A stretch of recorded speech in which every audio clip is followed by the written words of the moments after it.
live on TikTok. They banned me. If you guys didn't know, ICE killed a man again.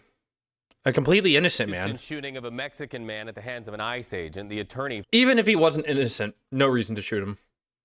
For the 3 passengers detained by ICE after that shooting, also shared some of his conversations with his clients. Let's listen. My clients will forever be physically What's up? and emotionally scarred. How long ago? This was earlier today. Or maybe this was yesterday. I don't remember exactly what time. None of these families will ever be whole again. What a devastating tragedy. And to what end? He had no criminal record. He had been in here in the United States for over 35 years. A business owner. He had U.S. citizen children. His only crime was that he fit the description of another man that they were looking for. Yep. Live now to... And they shot him. They killed him. They murdered him. And they do not give a fuck. Houston and CBS News reporter Shauna Mizell. So, Shauna, what did you learn in that news conference?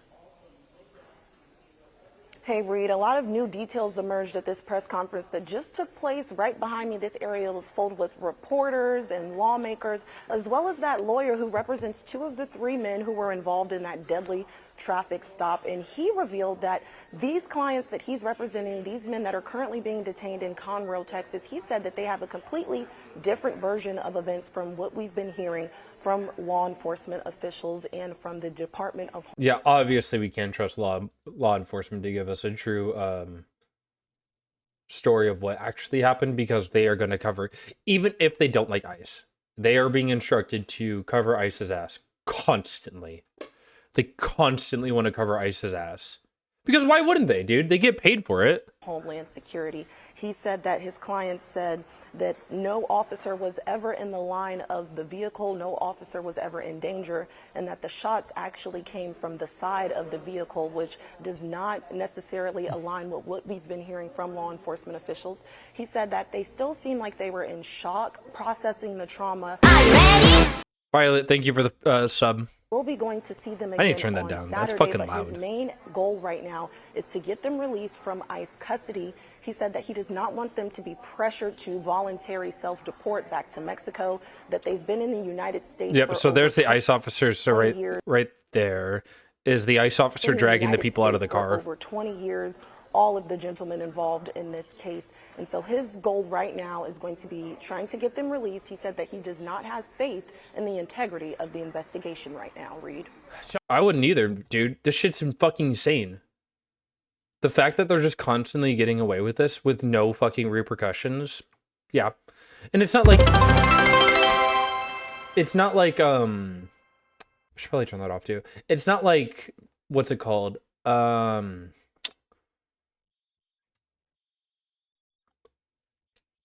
trying to find the right segment or right word. It's not like police where they can be put on administrative leave X, Y, and Z. These people literally just get to go free. Like these ICE agents face pretty much zero repercussions for it. Sean, I got to ask you about this because this latest ICE shooting moved the Mexican government to escalate complaints. What kind of accountability that they think should happen? What do they want? That's absolutely right, Reed. We heard from the Mexican president on Wednesday at her press conference. She is calling for accountability, and she said that she will be pursuing legal action. She said that the normal diplomatic notes, the course that the Mexican government usually takes, has not prevented any Mexican deaths here on American soil. So she is going to be looking for legal avenues to try to hold the officers involved in this accountable. She said that the deceased, his only crime was not having papers, Reed. If you don't have papers at this point, people who still support ICE are just closing their eyes and covering their ears, zero empathy and remorse. Yeah, I mean, this is the same shit that Gestapo did and the brown shirts did in Nazi Germany. The difference is that we have like social media being able to like document everything in cameras on every street. I guarantee like 40 years ago, if this was happening, nobody would know about it. Nobody would give a shit. Maybe not 40, 50. Trying to think like 40, 80s. I mean, maybe some camcorders would have caught it, but like literally nobody would have fucking cared. It would have happened all over the place because this shit happened. Like this shit happens to black people all the time from police officers. But when there's heightened surveillance from this population, when people have like cameras that are on their phones in their pocket, it makes it much more difficult for pieces of shit like this to get away from it. What's up, RL Strand?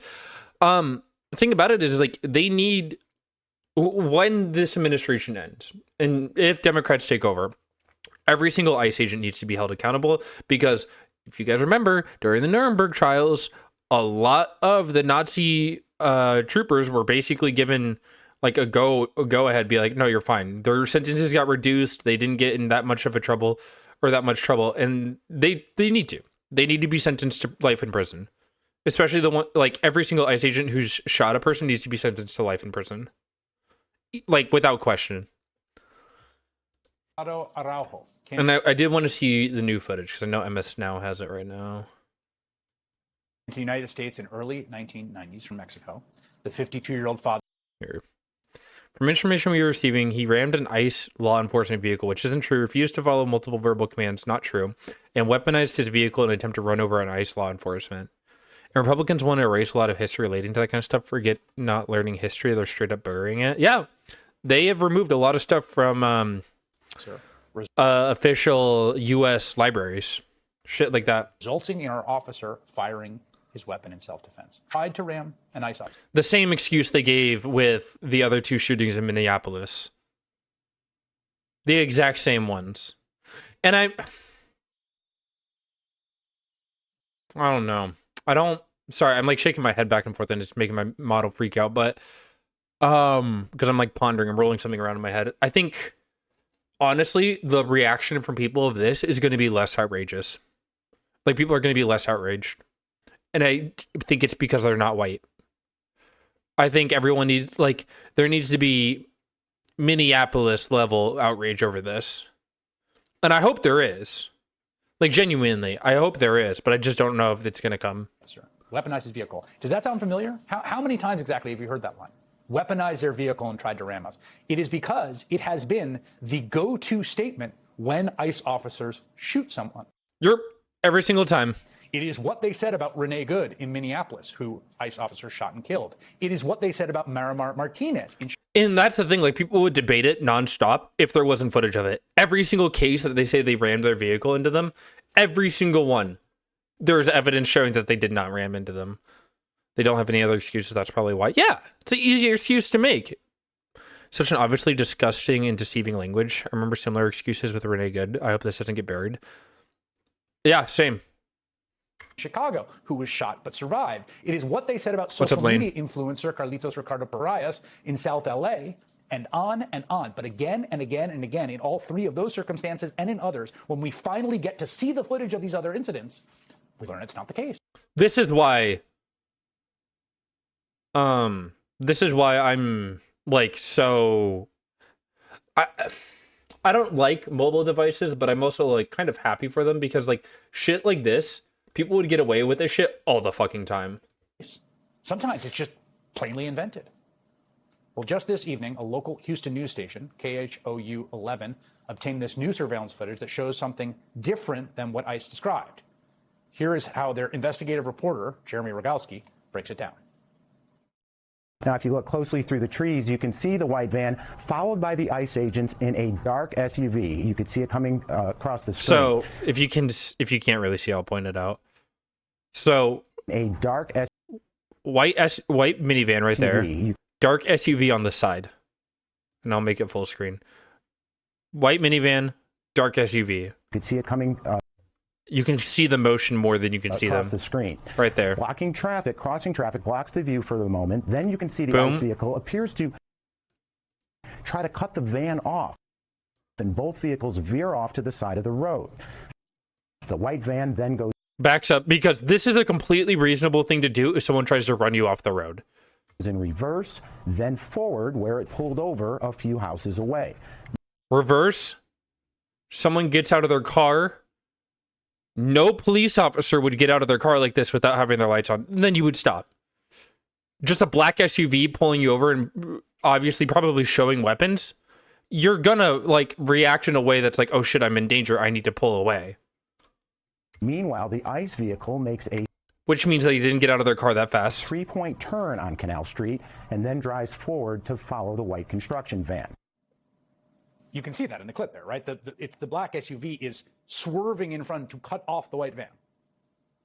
House Democrats are now calling for an investigation into this Houston ICE shooting. Congressman Christian Menifee is a Texas Democrat who represents part of Houston. He is one of the members demanding an investigation into the shooting, and he joins me now. Congressman, what do we know, particularly from DHS or anyone official, about what actually did happen to Mr. Araujo? We know that a man who has spent so many years here in Houston, a father, a husband, someone who had built a business here and who had sent his kids to college, was murdered on the street in plain daylight by ICE agents who were in an unmarked vehicle. But outside of that, we know not much at all, because ICE has rushed to make statements, including calling Mr. Araujo a illegal alien instead of recognizing his dignity and his humanity. But they have put out no evidence. So we have seen and heard nothing from ICE except the same old that they have said took place in. Can we just call them, like the Scapo? Can we just call them fascist, please? Can we use the language that I want to see? In other cities, only for the evidence to come and show that that is not the case. So we know that ICE has been hiding the ball, that they have not shown us whatever evidence they have, and we also know that the Trump administration has already started lying about this. The letter to Markwayne Mullen, who's now the head of DHS, demands that they provide complete and unedited body camera footage for the officer who discharged the firearm that killed Araujo. In addition, provide complete unedited body camera footage from all officers present in the incident, as well as all dash. How much you want to bet that none of the body cameras are on? How much you want to bet?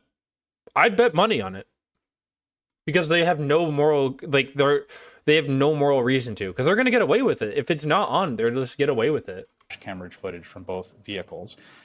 His son talked about the fear that he imagined his father went through. And we've now documented several cases of this in our own reporting of basically unmarked cars coming out of nowhere. I want to just play what his son said about and that's kind of the point I was making. And I didn't mean to cut off his son, but that's kind of the point I'm making. These are unmarked vehicles with no lights, no loud sounds, no like police identification on the vehicles. They are unmarked vans, unmarked. No police officer can run you off the road with their personal vehicle. That's not how it works. They have to make some sense of identification. Obviously, it matters situation to situation, but if they're like, if a police officer's off duty and they notice you're speeding, they can't just pull you over in their personal vehicle. Now, if you're like ramming into traffic, yeah, they're going to do whatever they need to do. Like I think any person would, but they're not going to like just hunt you down in an unmarked car and try to get you to pull over or try to like run you off the road like that, unless without making themselves known. They would make themselves known. There are reasons why they have to do that. And the Trump administration is going to say, well, ICE doesn't have to do that because illegal immigrants don't face the same constitutional rights that American citizens do, when obviously they do. The Constitution enshrines that anybody on U.S. soil has the same rights as any U.S. citizen when it comes to investigation by police. But obviously every administration doesn't follow that, including Democrat administrations.